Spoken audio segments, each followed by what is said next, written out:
My name is Bridget Ruffing. I'm a member of the senior class at Thomas More College. And I'm Torrey Culbertson. I'm also a senior at Thomas More College.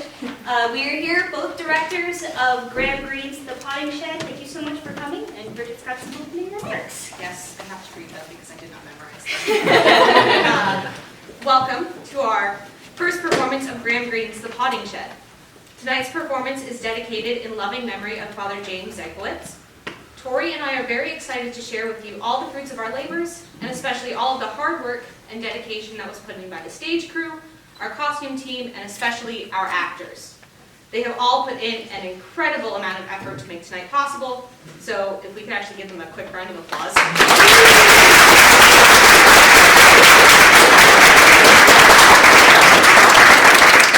Real quick, if you could silence your cell phones and avoid taking any flash photography, that would be much appreciated. And then for a little bit of insight on the play, some of you may be unfamiliar with the author Greene, and I happen to be writing my thesis on his works, so I figured I'd give you a little bit of background. Greene lived from 1904 to 1991, so he witnessed all the major events of the 20th century, from the First and Second World Wars to the rise of communism. He saw the full effects of materialism and industrialism as they took root in his homeland of England, and spent his life writing novels, short stories, plays, and even movie scripts that wrestled with these empty philosophies that sought to deny God's existence. In his review of Greene's novel, The End of the Affair, Alex Preston remarks that, quote, Catholicism is something Greene couldn't live without, but struggled to live with, unquote. To Greene, God and his mercy are difficult but undeniable realities, and Catholicism is the only adequate response he can find to them. In The Potting Shed, you will see certain characters come to grips with this same reality after much struggle. All of the characters deal with the more depressing realities of the 20th century and its philosophies. I can't say much more about the play without spoiling it for you, so I shan't. I will leave you with this, however. One thing that I have learned from studying Greene is that he does not like to write happy endings. Rather, he prefers hopeful endings, hopeful in the simplest expression of the word. He closes the curtain on his characters just as they reach the very threshold of faith, struggling to grasp on even the most fundamental level the depth of God's mercy. This play is no exception. Without further ado, Torrey will introduce you to the world of the Califer family with Greene's introduction to The Potting Shed. It is the living room of Wild Grove, one autumn afternoon. If one were to describe the room in terms of its owner, H.C. Califer, a high-minded, rather pedantic room, and a little outmoded. There are lots of books, but they look, even from a distance, dull and heavy books. One might have taken them for works of theology if one were unaware of H.C. Califer's reputation. Alas, how much of the world, after a period when Califer was classed with the winnowed reed and the cosmic fallacy with the martyrdom of man, has become unaware of that reputation? The world has changed around this room, this house. When Califer first built Wild Grove, planning it with the woman he loved, those factory chimneys, which now appear in the distance through the garden window, did not exist. There was even a wildness in Califer himself, but more than 40 years have passed since then. The grove has become a grave, and in the best bedroom upstairs, H.C. Califer is dying. Throughout the scene that follows, till the very end, we hear at times the footsteps of those above. Conversations are interrupted while the quality of those footsteps are, as it were, assessed. At the start of the scene, there is only one occupant at the living room, a man 20 years junior to Califer himself, but 20 years at this period of life has ceased to count.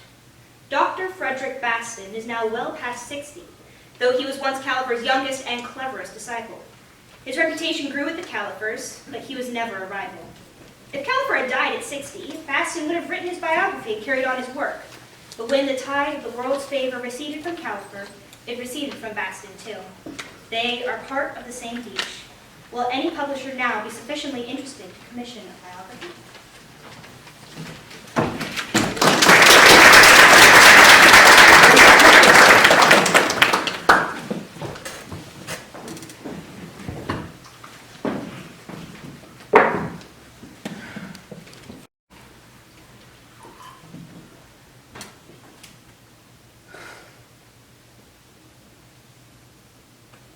It needed courage in those days.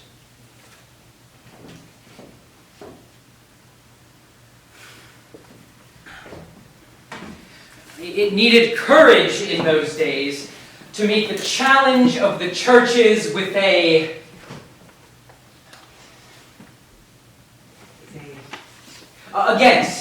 against the vested interests of superstition.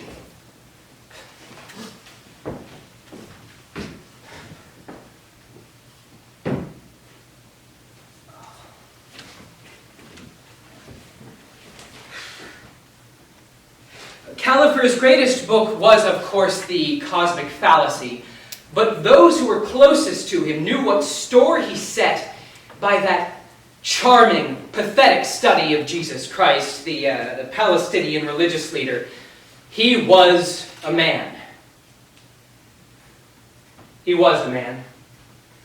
We can say that, too, in a different sense of Califer. Those of us who loved him most, his wife, his sons, his son. His oldest friend and disciple repeat with sorrow, he was a man. We would be unworthy of him if we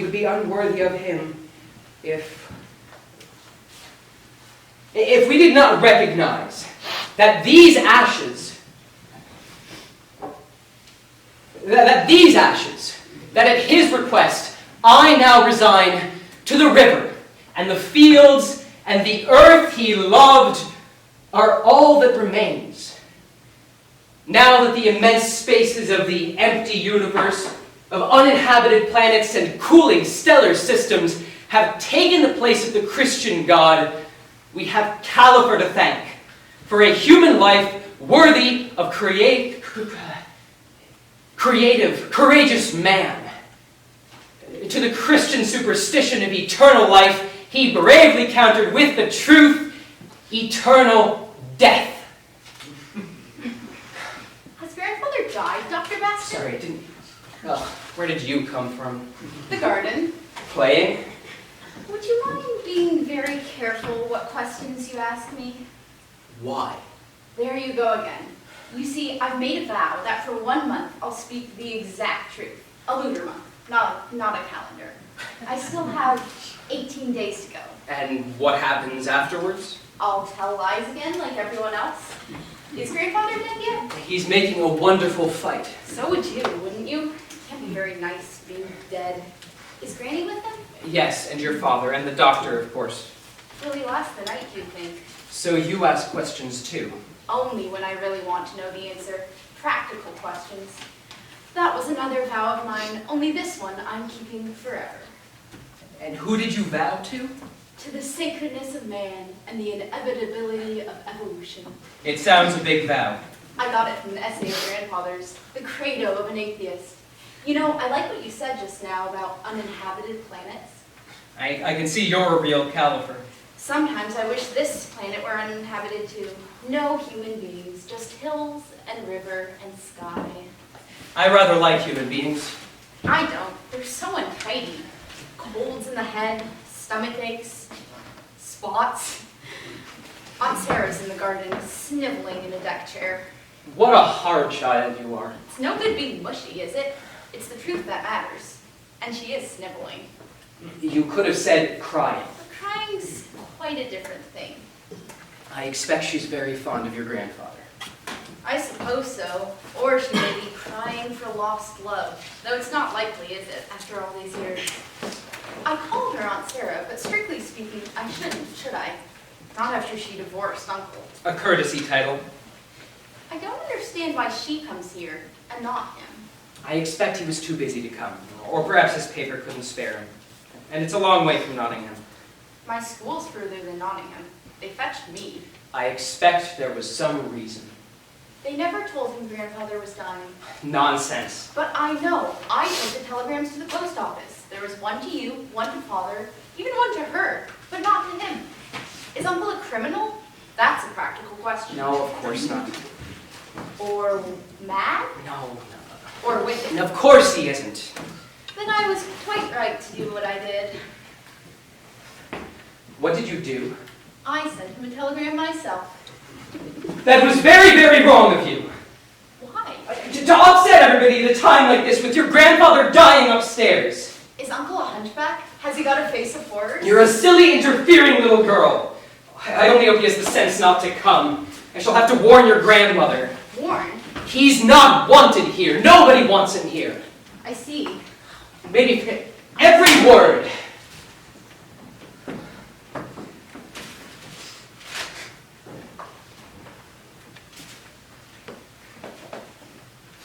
he dead? No, they'll call us at the end. Do you know what that child has done? She sent for James. Poor James. But is that so awful? He's got the right, hasn't he? And that old man has the right to die in peace.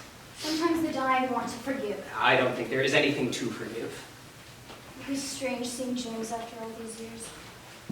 What does a man become when a wife leaves him on his own? He ate salt on his bread and used to take tea, not coffee, for breakfast. Those are the things one remembers. Why did they always hate him so? I don't. It wasn't hate. It wasn't hate. They just never got along, that's all. Even when he was a boy. I would have loved a child of mine, whatever he did. Do you know they only got fond of me after the divorce? They were to me so kindly then. But as long as James and I were together, I was infectious. Mother generally defends her son, doesn't she? But when I left him, I won his mother's approval. I shan't tell Mrs. Califer yet. Perhaps I'll have the sense not to come. It would be painful, for your sake as well. Would it? I suppose so. It's very bitter when a man leaves you for nothing. I wouldn't have minded so much if he had been in love with another woman. I could bear being beaten by someone younger, someone lovely. But I was beaten by a bed-sitting in Nottingham. That's all he left me for. I remember your house in Richmond. It was very beautiful. But he wouldn't live in it. It contained me. I never understood it. He always seemed so fond of you. Do you know what it's like being married to a sleepwalker? I don't know anything about marriage. I never had the nerve to commit it. Oh, Mary, how is he? He's sleeping again. He was conscious for nearly 5 minutes. I almost choked. Mary, you ought to rest. Let Sarah or me. I'll rest when it's over. Mary, you're killing yourself. Oh no, don't worry. That would be too good. Next week we would have had our golden wedding.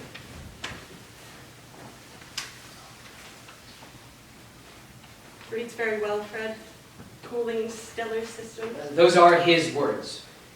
We had a royalty statement last week. They only send them once a year now. They sold 3 copies of the Cosmic Fallacy for export. Well, it's in print still. Oh yes. At that rate it will be in print longer than we shall be. Christianity is the fashion now. A passing fashion. Of course, but how he hated those sentimental myths, virgin births and crucified gods. Just now from Henry's room I thought I heard a dog barking. Did you? No, perhaps a stray. I must remember to check the wire netting on the gate. We had a lot of trouble once with dogs messing up the flower beds. I have one now, but I never bring it. You think I'm very fussy, but you know it isn't old age. I've always hated dogs, haven't I, Fred? Always. Parodies of men and women. I hate parodies. We both always hated parodies. Where is John? I thought he was with you. He went to the post office. I hope he'll be back soon. It was very good of you to do the flowers, Sarah. Very nicely, too, and perhaps a bit modern. I'm surprised the Times hasn't rung up yet. The Rashness Review was on the telephone an hour ago. Mr. Minster. He was very concerned. We never thought very highly of Mr. Minster. Where is Anne? In the garden. If he becomes conscious, it will be the last time. I do so want him to see all the faces he loved, yours, Fred, especially. It was very dear and generous of you to come at once and take all this trouble. I tried to persuade him to alter the will about the ceremony. The river Wandle is not how he remembers it. Too much pollution from the dye factory and the housing developments have ruined the fields. Well, John and I found a spot where you can only just see the chimneys. Well, it doesn't matter anyway, does it? It's just a gesture, scattering ashes. People are so sentimental sometimes about death, wishing to be buried. I really believe I did hear a dog bark. I thought I'd help Mrs. Benjamin to make the slip covers. These are really too old. Do you really have to go next week, Sarah?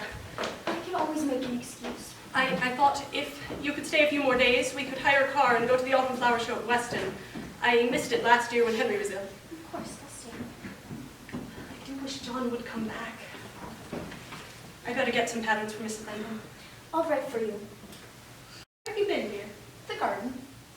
Playing. No. Yeah, that is not the way to speak to Dr. Baston. He only wanted to know what you were doing. You haven't been picking flowers again, have you, dear? No, Greene.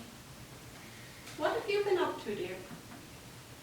It's not fair, all of you asking me questions. I told you my vow. You shouldn't ask me any questions till my vow's over. All the same, I am asking him. I've been to the potting shed. Oh. Why the potting shed? You know, I don't like you going there. The gardeners complained of you knocking over the seedlings. I didn't touch them. What were you doing? I was shutting up a secret dog. A secret dog? Then we did hear a bark. Do you mean a stray dog? No, a secret dog. But you know, I won't have dogs here. Who does it belong to? To a man. What man? He's come to see grandfather. I said, what man? Well, if you must know, your ex-husband. James! Yes.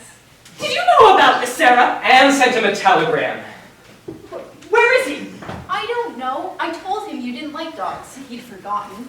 So he asked where he could put it, and I told him the potting shed. He said I could do it for him. And when I looked back, he'd gone. We'd meant to keep it a dark secret, but you would ask questions. Mother, do you know who's here? James! I nearly ran into him. Well, if he's here, of course, naturally, he's welcome. How are you, James? Hello, Mother. It was good of you to come.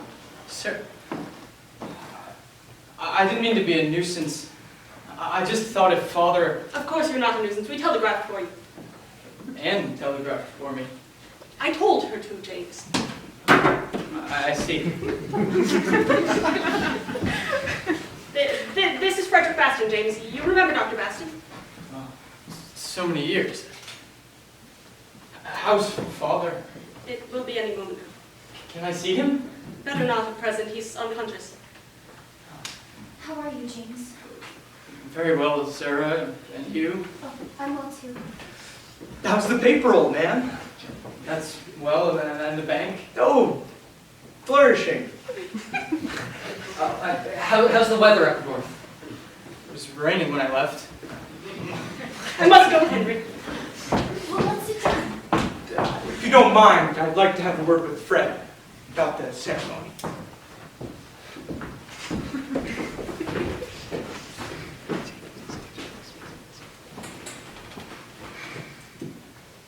The ceremony? What a cold word. Dr. Baston is reading oration. There it is.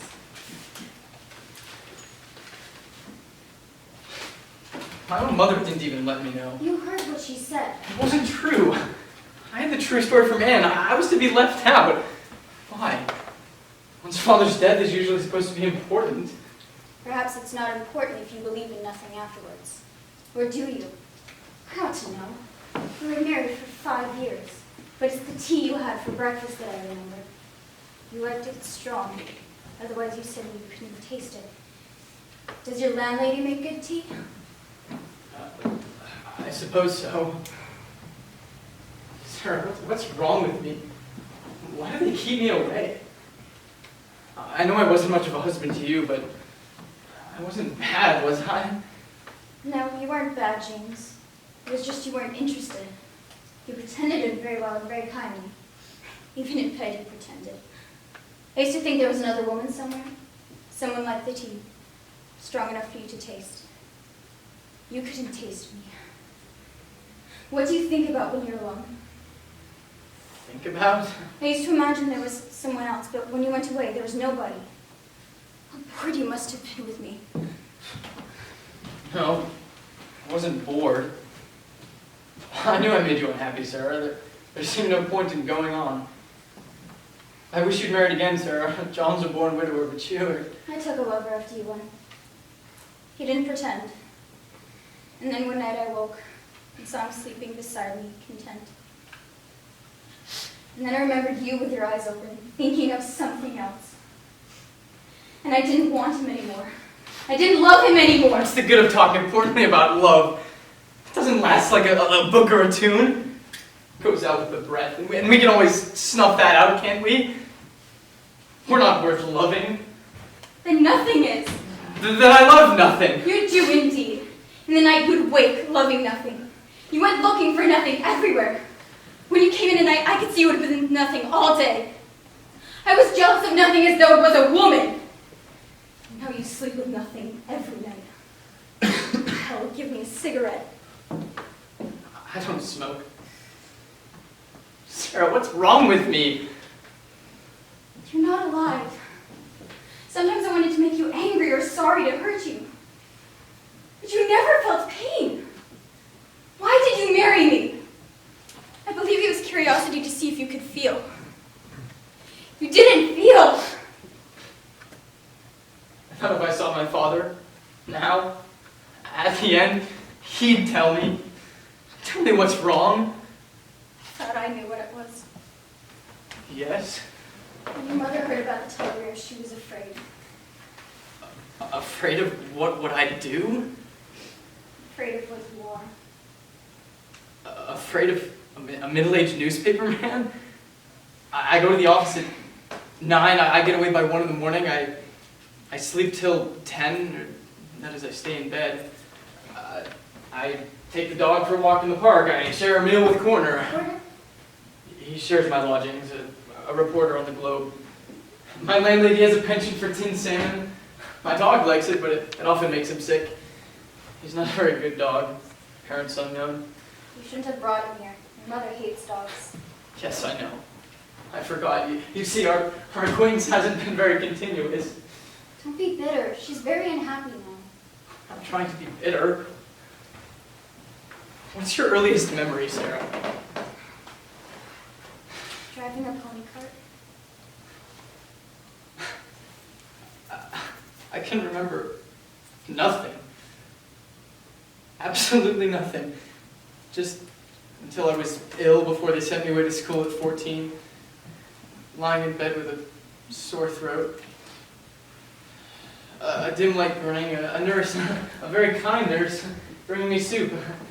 I thought she was an angel. I'd seen a picture of one in a shop before, I suppose. I'd come in live with you at Nottingham if you wanted me. What about the house in Richmond? I'd sell it. I only came here because I thought I'd see you. But I didn't dare ask why you weren't here. You know I love you, James. Sarah! I can always talk to you better in the dark. Sarah, I simply don't know what love is. What is it? It's what I feel now. But if I took away my hands and we saw each other, I'd see a want. Isn't there a love that just exists and doesn't want? My father's dying. He has nothing to hope for anymore forever.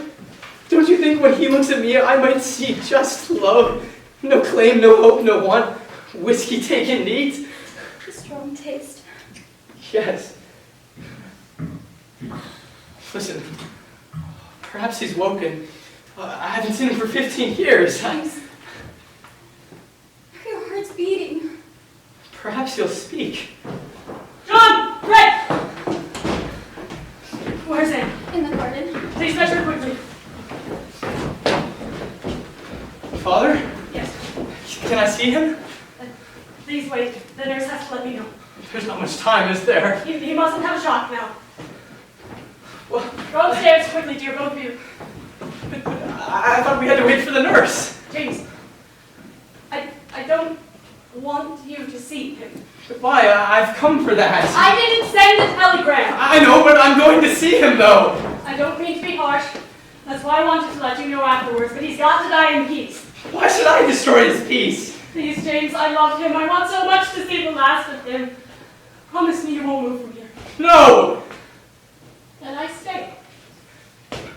Mother, if you love me, I love him more! give me one reason! All right, Mother. You've won. I promise I won't go.